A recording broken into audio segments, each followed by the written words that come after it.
temps, beaucoup d'engagement? Oui, beaucoup quand même. Parce que deux entraînements par semaine, c'est ça, en piscine, plus tous les dimanches. Tous les dimanches matin. Et obligatoire.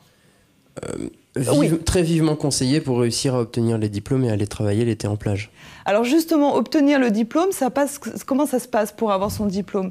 Est-ce que c'est un examen ou est-ce que c'est plusieurs étapes tout au long de la formation pendant les 8 mois? Il y a plusieurs étapes. Il y a différents examens. Il y a les examens de secourisme. Donc là, on passe les mêmes diplômes que les pompiers professionnels. Donc là, c'est un examen certificatif de formation continue. Il y a un examen natation qui est le brevet national de sauvetage aquatique. Et on passe également le CRR pour utiliser les VHF, le permis bateau. Donc ce sont tous des examens indépendants. Alors, est-ce que c'est payant pour les jeunes, Kevin? Est-ce que vous devez payer pour bénéficier de cette formation? Oui. Oui, alors peut-être que vous pouvez nous en dire un petit peu plus. Et ça coûte combien? Parce que j'imagine qu'il y a des jeunes peut-être qui ont très envie de bénéficier de cette formation, qu'on sache un petit peu. Le trésorier du centre, évidemment. Donc, la formation coûte environ 400 € pour l'année.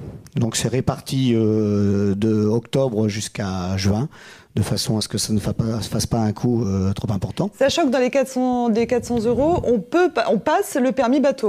Tout à fait, dedans, y compris le permis bateau qui déjà coûte assez cher dans un bateau école. Donc effectivement, le coût n'est pas si énorme que ça. Et donc après, nous avons des jeunes comme Kevin qui, incessamment sous peu, vous allez être diplômés. Et donc, vous allez faire partie de ces nombreux sauveteurs que l'on trouve sur les plages? Oui, tout à fait. Alors là, pour le coup, ils sont payés. Alors là, ils rattrapent un petit peu leur investissement puisqu'ils sont considérés comme employés municipaux, en fait. Ils sont embauchés comme employés municipaux par les communes et ils touchent pour un sauveteur de base 1 200 et ensuite pour un sauveteur qualifié peut arriver à 1 400 € par mois. Eh bien justement, des sauveteurs sur les plages, vous les voyez tous l'été bien évidemment. Eh bien nous étions présents, regardez.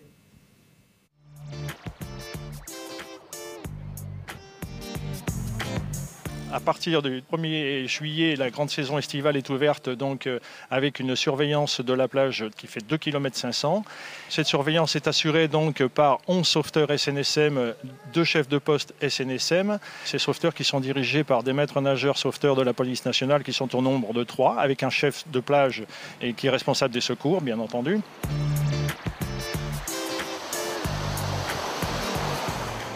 Les horaires de surveillance ici à Villers-sur-Mer sont de 11h à 19h en continu.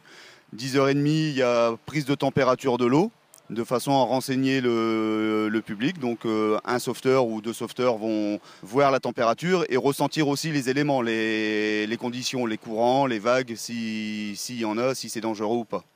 À 11h, la flamme est hissée, donc flamme verte pour baignade surveillée. Flamme orange pour baignade surveillée mais dangereuse et flamme rouge pour baignade interdite. Donc la flamme est élevée, nous avons donc les sauveteurs qui se placent en patrouille au bord de l'eau, à la patrouille lame, et une vigie installée en haut du poste là, qui est aux aguets, qui surveille en continu, en permanence la plage et le plan d'eau en général. On a une embarcation style pneumatique qui est présente sur l'eau régulièrement lors des fortes affluences de baigneurs et prête à intervenir où que ce soit sur la zone de bain, voire hors zone de bain et sous réquisition du CROSS s'il y a secours à porter au large éventuellement. Les qualités pour être un bon sauveteur sont évidemment être sportif, avoir un sens de l'observation, de l'anticipation. Moi, le message que je passe aux jeunes qui travaillent avec moi pour la première fois, c'est qu'un bon sauveteur, logiquement, n'a même pas à se mouiller, quoi. Il faut prévenir. Si le travail d'anticipation, de prévention a été fait, logiquement, ils n'ont pas à se mettre à l'eau à nager. Depuis que je suis responsable, donc j'entame ma 9e saison de responsable des secours. On n'a jamais eu de gros problèmes. On est toujours intervenu à temps.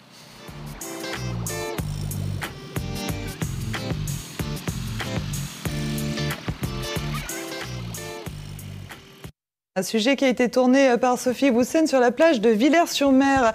Monsieur Christian Dubois, j'aimerais connaître la différence entre maître nageur sauveteur et juste nageur, enfin juste, et nageur sauveteur. D'accord.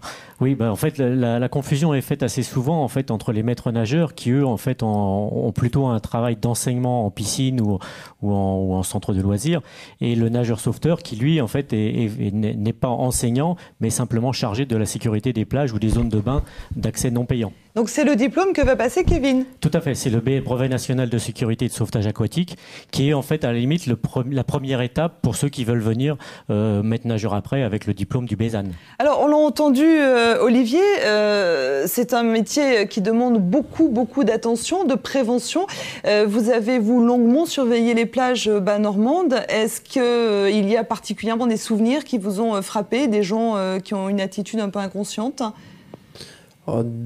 La bêtise humaine fait que les gens font pas mal de choses inconscientes, et après 7 saisons de surveillance sur les plages, oui, j'ai différents souvenirs, certains dramatiques, d'autres avec une conclusion beaucoup plus joyeuse, heureusement. Quels sont les conseils rapidement que vous pouvez donner aux téléspectateurs qui vont bientôt, je l'espère, se rendre sur les plages normandes ? De prendre connaissance du panneau signalétique à l'entrée de la plage pour informer de la zone surveillée, éventuellement des risques, savoir que dans le chenal on ne va pas se baigner. C'est l'endroit réservé aux engins à moteur. Donc une hélice ça peut blesser facilement. D'écouter ce que disent les sauveteurs, on n'est pas là juste pour embêter le monde. Juste pour faire beau sur la plage ? Non plus. On est là pour faire respecter des règles et faire en sorte que les vacances de tout le monde se passent du mieux. Et se baigner surtout dans les zones de surveillance. Alors, vous l'avez certainement entendu, a priori, certains CRS ne seront plus présents sur les plages normandes cet été. Est-ce que c'est un phénomène qui vous inquiète tout particulièrement ? Oui, je pense que certaines plages en fait ont quand même un besoin du pouvoir de police, puisque les grosses plages comme Houlgate, Cabourg, Ouistreham, Courseulles, on draine énormément de population. Surtout au moment de la saison avec des cars qui arrivent en nombre, et c'est vrai que là le pouvoir de police je pense est nécessaire sur les plages, donc que ce soit CRS ou police municipale ou gendarmerie. Alors est-ce que du coup on va vous demander à vous, sauveteurs, d'intervenir à la place des CRS puisqu'il va y avoir un manque évident de personnel? Non, là je pense que le rôle des nageurs sauveteurs n'est pas justement de faire la police des plages, à part donc donner les consignes. Et si vous êtes les seuls à rester sur les plages? Non, je pense qu'il y a toujours la police municipale dans toutes les communes est quand même assez présente et peut venir justement nous aider en cas de problème.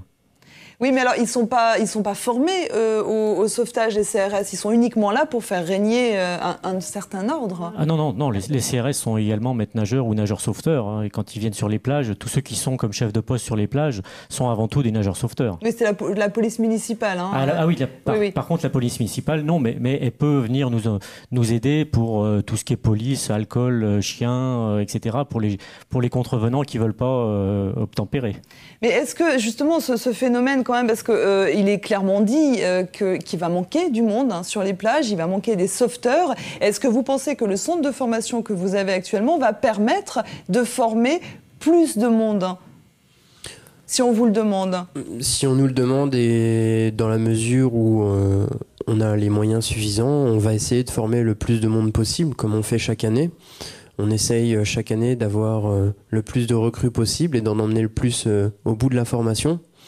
Il y en a beaucoup qui arrêtent en cours de formation? Ça dépend des années, c'est pas facile à dire, ça dépend vraiment de chaque personne, de la formation qu'il suit à côté et de sa vie privée. Puisqu'on le rappelle, cette formation est payante, mais il faut également beaucoup de disponibilité, il faut que vous soyez vraiment disponible et en général vous faites tous des études.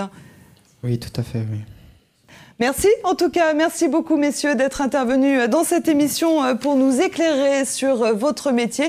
Donc c'était la SNSM qui était mise sous les projecteurs de Citizen Télé.